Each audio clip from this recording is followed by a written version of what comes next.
Hola a todos, queridos amigos y amigas, bienvenidos a este nuevo estudio de la Biblia. Hoy estamos en el tema 490 y estudiaremos el capítulo 28 del libro de Isaías.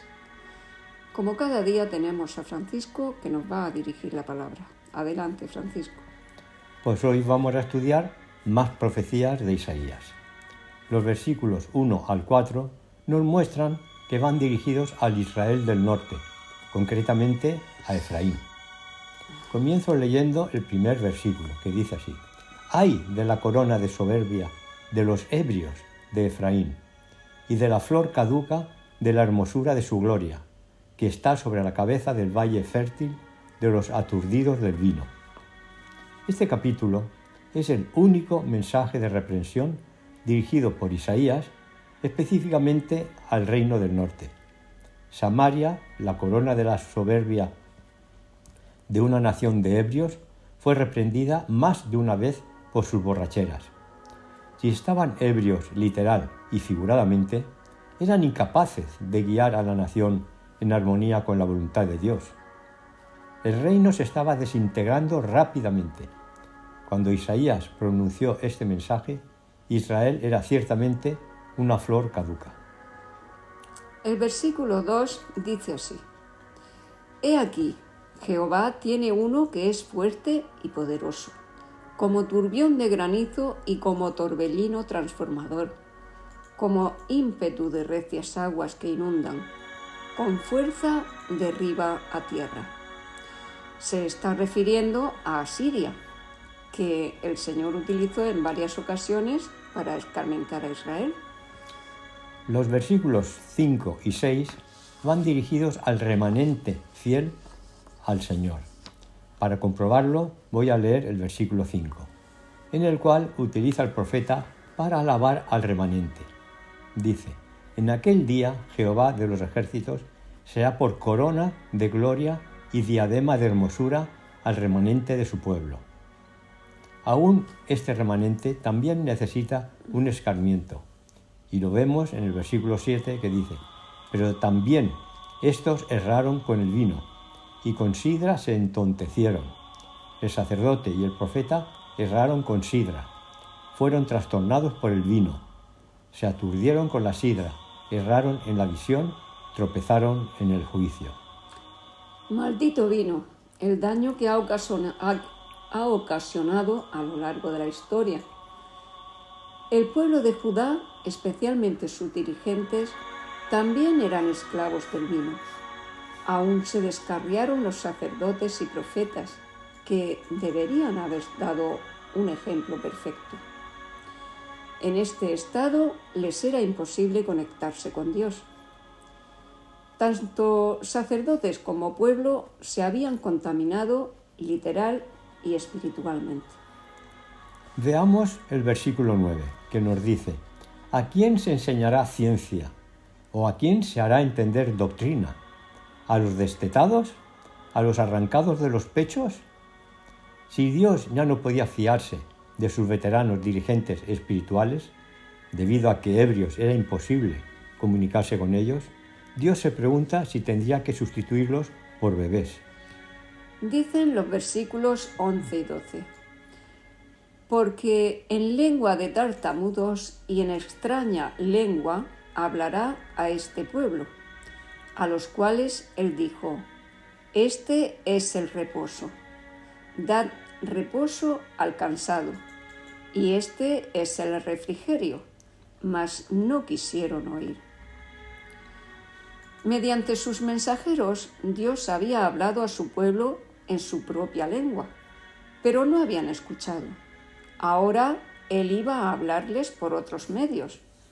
Primero los asirios, y más tarde por medio de los babilonios, los persas y los romanos.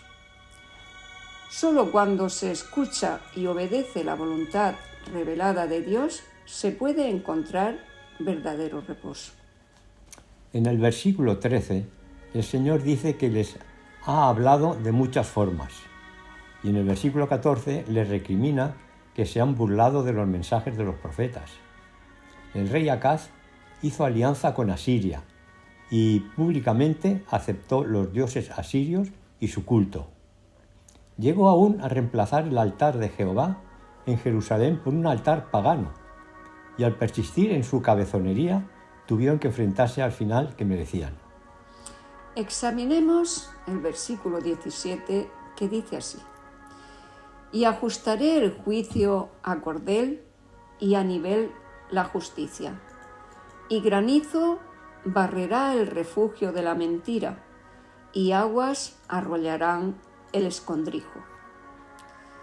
En la construcción se emplean estos instrumentos para que las medidas sean correctas y para que el edificio sea bien estable y simétrico.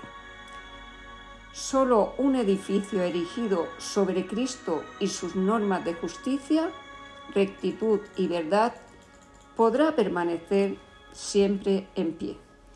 Leo el versículo 19.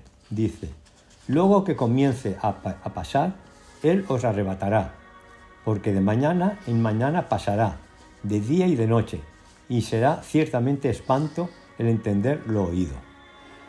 Cuando ya sea demasiado tarde, los burladores llegarán a comprender lo que oyeron, o sea, el mensaje que Isaías pronuncia contra ellos. Habrá estremecimiento solo con oírlo. Versículo 20. Dice así: la cama será cortada para poder estirarse, y la manta estrecha para poder envolverse.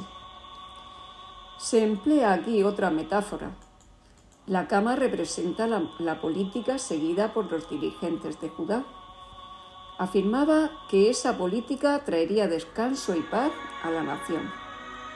Pero Isaías les advierte que sería insuficiente para hacer frente a sus necesidades. Examinemos el versículo 21, que nos dice: porque Jehová se levantará como en el monte Perazim, como en el valle de Gabaón, se enojará para hacer su obra, su extraña obra, y para hacer su operación, su extraña operación.